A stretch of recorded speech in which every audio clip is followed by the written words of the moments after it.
బాబు గారికి వాటమి భయం పట్టుకుందేమో నా డౌట్ అండి. ఇదేంటిది బాబు గారికి వాటమి భయం ఎందుకు పట్టుకుందంటే కనుక ఏదైతే రాయలసీమ జిల్లాలు ఉన్నాయో ఆ రాయలసీమ జిల్లాలో రాబోయే ఎన్నికల్లో మొత్తం వారు వన్ సైడ్ అన్నట్టు మొత్తం వైఎస్ఆర్సీపీ పార్టీకి మాత్రమే మొగ్గు ఉన్నాయి ప్రస్తుతానికి. అలాగే వైఎస్ఆర్సీపీ అప్రాతిహతంగా రాయలసీమ జిల్లాలన్నీ కొట్టుకుపోతాదని కొన్ని సర్వేలు అయితే చెప్తున్నాయి. అలాగే మన అభిప్రాయం కూడా గ్రౌండ్ రిపోర్ట్ ఏంటంటే ఎక్కువగా చంద్రబాబు నాయుడు గారు కూటమి ప్రభుత్వం అనంతపురం అదే రాయలసీమ జిల్లాల మీద ఎక్కువగా దృష్టి కేంద్రీకరించడాన్ని ఇది నిజమే అని బాబు గారే చెప్పగానే చెప్తున్నట్టుంది.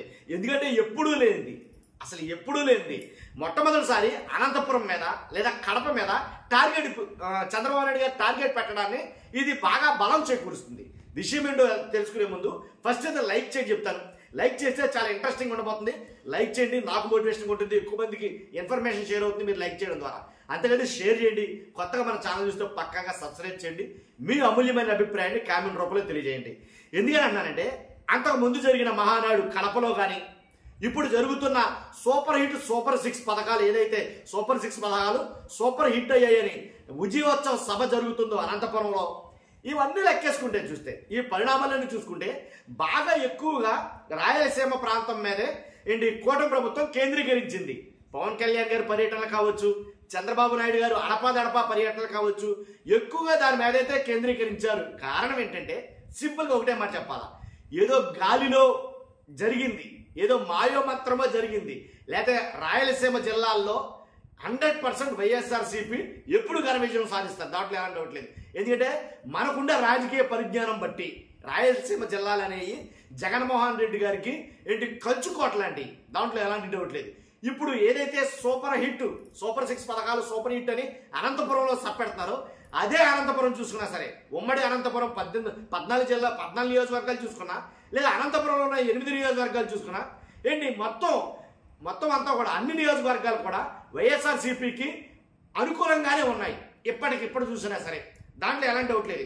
రాయదుర్గం కావచ్చు, ఉరవకొండ కావచ్చు, గుంతకల్లు కావచ్చు, తాడిపత్రి కావచ్చు, సింగనమల కావచ్చు, అనంతపురం అర్బన్ కావచ్చు, కళ్యాణదుర్గం కావచ్చు, రాప్తాడు కావచ్చు, ఇలా చెప్పుకుంటూ పోతే అనంతపురంలో ప్రతి నియోజకవర్గం కూడా వైఎస్ఆర్సీపీ బలం పుంజుకుంది. ఏదో అనుకోని రీతిలో జరిగిందే తప్ప లేకపోతే అనంతపురం 100% వైఎస్ఆర్సీపీకి గంపగొత్తగా పడిపోతాయి, దాంట్లో ఎలాంటి డౌట్ లేదు. మినిమం రాజకీయ పరిజ్ఞానం ఉన్న ఎవరైనా సరే ఇదే మాట చెప్తారు. కాబట్టి నేను అనేది ఏంటంటే ఇప్పుడు అనంతపురంలో జరిగే సభ చూసుకుంటే అనంతపురంలో మొత్తం పసుపుమయం చేసేస్తారు. పసుపుమయం అంటే అనంతపురాన్ని పసుపుమయం చేయొచ్చు, జెండాలు కట్టొచ్చు, లేదంటే ఫ్లెక్సీలు కట్టొచ్చు, బ్యానర్లు కట్టొచ్చు. కానీ అనంతపురం ఓటర్లు మాత్రం చాలా పరిజ్ఞానం కలిగిన వాడు, విజ్ఞానం కలిగిన వాడు, దాంట్లో ఎలాంటి డౌట్ లేదు. కాబట్టి 150 ఎకరాల్లో మీటింగ్ ఇది. 3500 బస్సుల్లో 4 లక్షల మంది అంటే 3,50,000 3 లక్షల నుంచి 4 లక్షల వరకు జనాన్ని 3500 బస్సుల్లో తరలిస్తున్నారు అక్కడికి. అంతేకాదు ఇది ఒక విజయోత్సవ సభ. ఎందుకంటే మేము సూపర్ 6 పథకాలని చెప్పినట్టే అమలు చేసేసాం కాబట్టే ఈ సభ మేము నిర్వహిస్తున్నాం అని వాళ్ళు విజయోత్సవ సభని అనంతపురంలో ఏర్పాటు చేసుకున్నారు. అనంతపురంలోనే ఏర్పాటు చేయడానికి కారణం ఏంటి అని అంటే కనుక ఎవరైనా ఇదే మాట చెప్తారు, దాంట్లో ఎలాంటి డౌట్ లేదు. అక్కడి నుంచి బాబు గారికి, చంద్రబాబు నాయుడు గారికి అక్కడి నుంచి కూటమికి అక్కడి నుంచి వాటమి భయం అనేది ఉంది, దాంట్లో ఎలాంటి డౌట్ లేదు. వాటమి భయం అనేది ఉంది. అందు గురించే అక్కడి నుంచి అయితే కనుక ఆయన మొత్తం ఏది చేసినా కానీ అక్కడి నుంచి అయితే కనుక ఎక్కువ టార్గెట్ చేస్తున్నారు అనేది కనుక. ఇప్పుడు ఒక మాట చెప్పాలి, ఎందుకంటే బాగా బలంగా ఉంది వైసీపీ అని చెప్పడానికి కొన్ని ఆధారాలు కావాలి. ఏది పడితే అది నోటి మాట చెప్పాడు కాదు. బెస్ట్ ఎగ్జాంపుల్ నిన్న జరిగిన అనంతపురంలో జరిగిన రైతు పోరు సభ ఏదైతే ఉందో, అన్నదాత పోరు ఏదైతే ఉందో ఆ ర్యాలీలో నిజంగా వచ్చిన రైతులు చూస్తే మీకు అర్థమవుద్ది అనంతపురంలో ఏ పార్టీ గెలుస్తుంది, అనంతపురంలో ఉన్న నియోజకవర్గాల్లో ఎక్కువ నియోజకవర్గాలు ఏ పార్టీ గెలుస్తాయి అనేది మీకు అర్థమైపోద్ది. ఎందుకంటే అక్కడ జరిగిన ఏదైతే అన్నదాత పోరు కార్యక్రమం ఉందో దాంట్లో ఇసుకేస్తే రాలినంతమంది జనం అండి, ఇసుకేస్తే రాలినంతమంది జనం వచ్చారు. ఆ రైతు ఏదైతే అన్నదాత పోరు సభ జరిగిందో రైతులు అసలు ఇసుకేస్తే రాలినంతమంది రైతులు వచ్చారు. కాబట్టి ఇప్పుడు మనం 3500 బస్సుల్లో తరలించవచ్చు. ఇప్పుడు నేను అనేది ఏంటంటే బాగా గట్టున్నదే కంచుకోట లాంటిది వైఎస్ఆర్సీపీకి, కానీ గతి తప్పి లేదా పట్టు తప్పి అలా జరిగింది. ఈసారి అలా జరగబోదు, మరలా పుంజుకుందే తీవ్రంగా. అక్కడైతే కనుక వైఎస్ఆర్సీపీ రెబల్ కొడుతుంది అక్కడి నుంచి, దాంట్లో ఎలాంటి డౌట్ లేదు.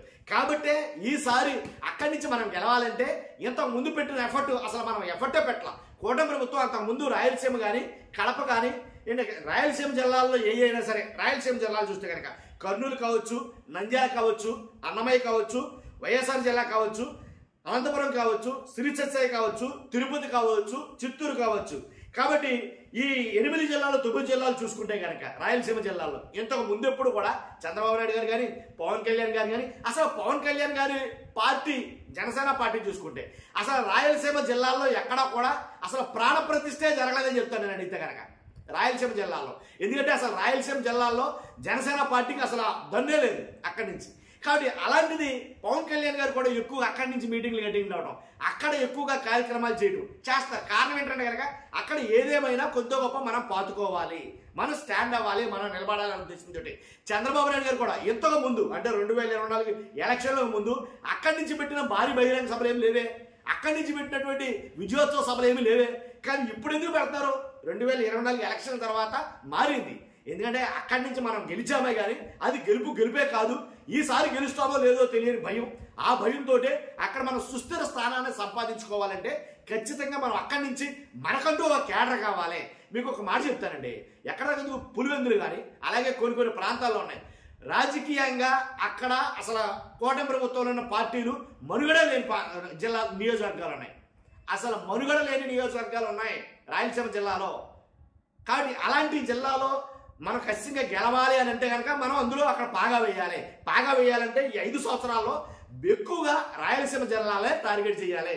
అనంతపురం కావచ్చు, కడప కావచ్చు, ఇక ఏదైనా సరే పులివెందులు కావచ్చు. ఇవన్నీ కూడా పులివెందుల్లో ఇప్పటికీ స్వాతంత్రం వచ్చిన నేళ్లకి పులివెందుల్లో టీడీపీ పార్టీ ఆఫీస్ ఏర్పాటైందని దాన్ని బట్టి లెక్కేయండి. అసలు ఏమీ లేదు అక్కడ, మొత్తం అంతా వైఎస్ఆర్సీపీ మొత్తం అక్కడ అంత పాతుకుపోయి ఉంది, అక్కడ అంత స్ట్రాంగెస్ట్ పార్టీగా ఉంది. కాబట్టి ఆ కోటని ఏదైతే వైఎస్ఆర్సీపీ ఖర్చు కోట ఏదైతే ఉందో దాన్ని బద్దలు కొట్టాలంటే ఆషామాషి విషయం కాదు. దాంట్లో ఎలాంటి సభలు 1-2 కాదు, ఇంచుమించుగా 5 ఏళ్ల పాటు అక్కడ మకాం వేసి కూర్చుంటే తప్ప 5 ఏళ్ల పాటు అక్కడ మకాం వేసి కూర్చుంటే తప్ప అక్కడి నుంచి గెలుపు అనేది రాదు వచ్చే ఎన్నికల్లో. అంత ఎక్కువగా కష్టపడాల్సి వస్తుంది కూటమి. కానీ అంతేకాదు ఒక ఏదో అనంతపురంలోనో కడపలోనో మీటింగ్ కాదు, కానీ మొత్తం అన్ని నియోజకవర్గాల్లోనూ అంతే విధంగా తమ కేడర్ని అయితే కనుక నిలబెట్టుకోవాలి. అలా నిలబెట్టుకునే పరిస్థితుల్లో ఖచ్చితంగా అక్కడి నుంచి మళ్ళీ ఈసారి ఎన్నికల్లో అప్రాధాతంగా వైఎస్ఆర్సీపీ ప్రపంచం అయితే కనుక కొనసాగుతుంది. ఎందుకని అక్కడ ఓటర్ల తీరు అలాంటిది, అక్కడ ఓటర్లు ఆలోచించే విధానం అలాంటిది. చాలా మెచ్యూర్డ్గా ఉంటారు ఓటర్లు రాయలసీమ జిల్లాలన్నింటిలోనూ. కాబట్టే వాళ్ళ ఆలోచనలకు తగ్గట్టుగా చంద్రబాబు నాయుడు గారు అయితే కనుక పాచికలు వేయటం మొదలుపెట్టారు. ఆయన పాచికలు వేయటం అయితే మామూలు విషయం కాదు. కాబట్టే కడపలో మహానాడు కానీ ఇప్పుడు అనంతపురం జిల్లాలో ఇప్పుడు ఏదైతే అనంతపురంలో ఈ విజయోత్సవ సభ కానీ ఇక నాకు తెలిసి మిగిలిన 4 ఏళ్లలో కూడా 3 ఏళ్లలో మిగిలిన ఈ కార్యక్రమాలు కూడా మొత్తం రాయలసీమ జిల్లాలోనే చేయబోతాడు ఆయన, దాంట్లో ఎలాంటి డౌట్ లేదు. కాబట్టి చూస్తున్న మీరు అందరూ కూడా మీ అభిప్రాయం అయితే ఖచ్చితంగా కామెంట్ రూపంలో తెలియజేయండి. కొత్తగా మన ఛానల్ ఇస్తే పక్కాగా సబ్స్క్రైబ్ చేయండి. Thank you very much.